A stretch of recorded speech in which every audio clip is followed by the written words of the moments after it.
धंतोली येथील शुअरटेक हॉस्पिटलमधील CT scan मशीनमध्ये बुधवारी रात्रीच्या सुमारास अचानक शॉर्ट सर्किट झाले। त्यामुळे त्याचा धूर संपूर्ण हॉस्पिटलमध्ये पसरला।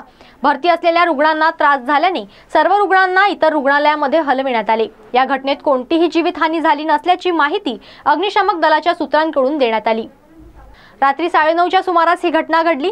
सिटी स्कॅन सुरू असताना अचानक मशीनमध्ये स्पार्किंग झाले आणि सर्वत्र धूर पसरला।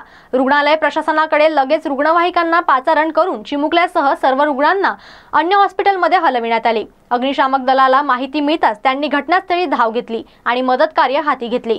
लहान मुलांपासून वृद्धांपर्यंत भरती असलेल्या रुग्णांना दुसऱ्या हॉस्पिटलमध्ये हलवून तातडीने उपचार सुरू करण्यात आले। यात कोणत्याही प्रकारची आग लागली नसल्याची आणि परिस्थिती नियंत्रणात असल्याची माहिती अग्निशमक दलाच्या सूत्रांकडून देण्यात आली।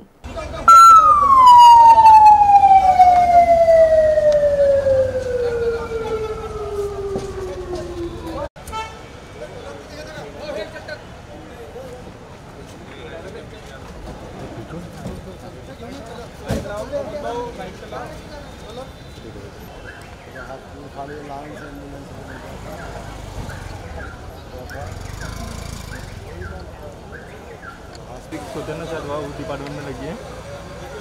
हाँ, जो क्रिटिकल पेशेंट है